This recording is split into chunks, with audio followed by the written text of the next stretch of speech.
Welcome back, welcome back, welcome back. Let me make sure I'm in focus.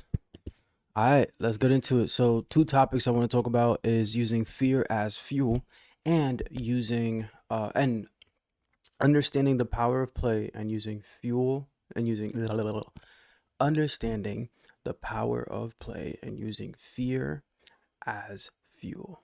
That's today's topic. So, as always, thank you for clicking on this video. Thank you for your time. Really do appreciate it for you spending your time here. Let's make it worthwhile. So, for starters, using fear as fuel. For start, so the way that this works is if you have a specific fear, right? That fear is absolutely 100% excitement. You are ready. You are excited. You are like really ready to go. Your engines are on 10. Like your senses are heightened. And this is good because now what this means is, hey, all right, well, you're ready to go. Like that's really what it means. Like it it's it allows you to initiate play, right? And this goes into the second topic, which is the power of play. Now, the power of play is a straight up mindset. It's the gamer, and I've spoken about in the past the two. There's so I can't assume you know what I've spoken about in the past, but there are only two mindsets. There's the proactive mindset and the reactive mindset. The reactive mindset is it doesn't work, and then the proactive mindset is the one that does work. And so you have to understand the differences between both. You definitely do.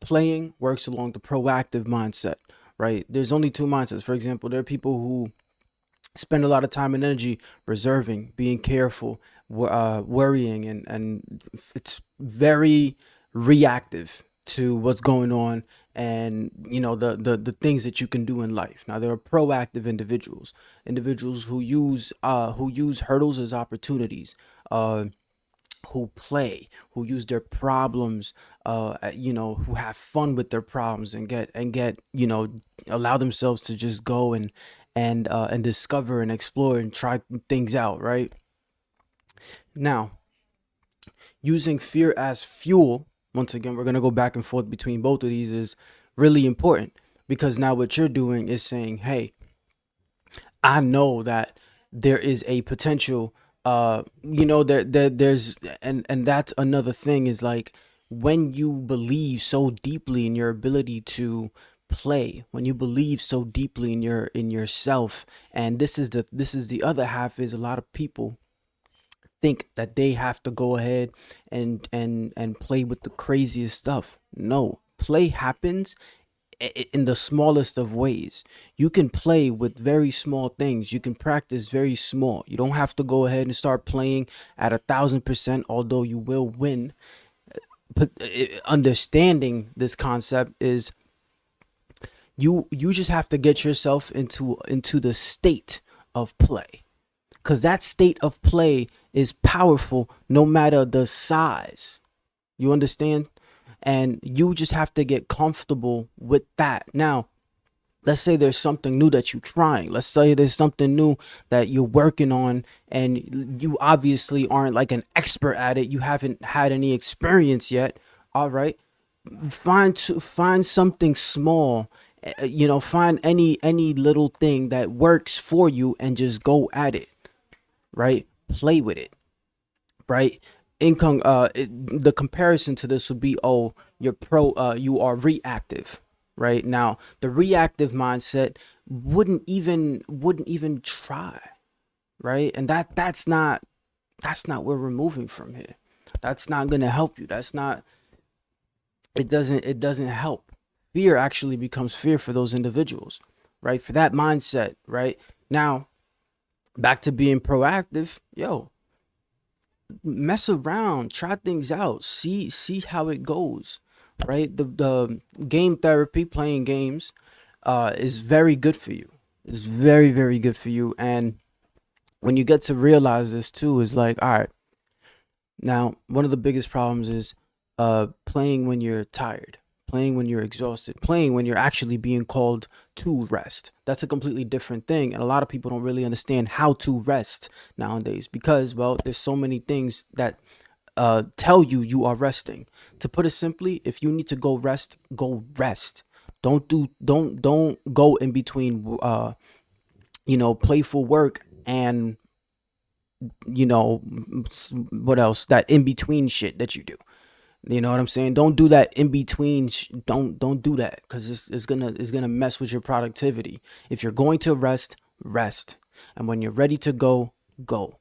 There's no in between. Don't play around with your productivity. That's really what I'm trying to say. Like your focus, your ability to put things together proactively is not something to be played with. It's not. It's a very powerful thing. You're a very powerful thing. And so you have to choose. Are you going to rest or are you going to play? Are you going to work and put in some, and try things out? Because then otherwise is don't do that in between. That is the definition of procrastination. What I've seen majority is people want to go and do something, but because they're afraid of doing the actual thing, they do something in between to compensate for it. It's like that's not what you're supposed to be doing in the first place. You're not supposed to be, you know what I mean? Like that, you clearly know exactly what you're supposed to be doing. Just go and rest. That'll be more productive for you, and it'll take up less energy and give you a higher return on your energy.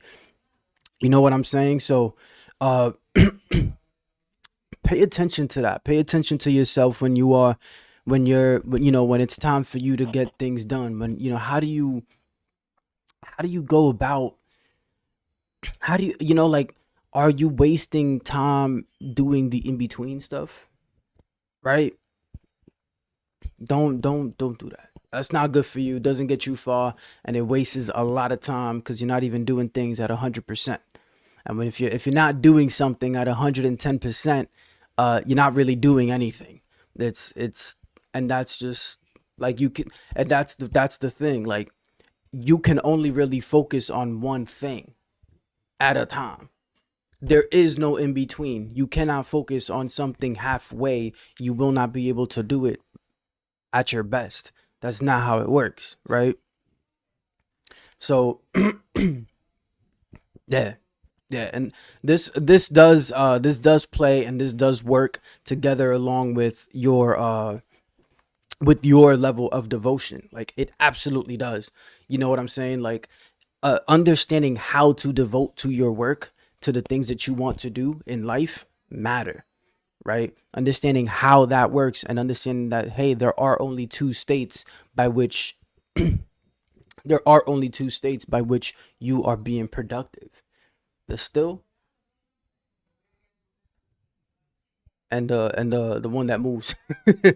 You know what I'm saying? So there's only two of them. There's only two. You can only, you know what I mean? And understanding that within itself helps tremendously. Obviously, I advocate greatly for meditation, practicing stillness, because that's going to ultimately allow you to truly get the amount of work that you really want to get done.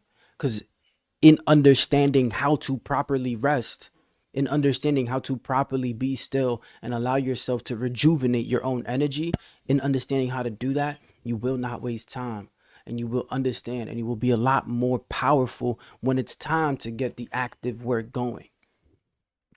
So understand those two states,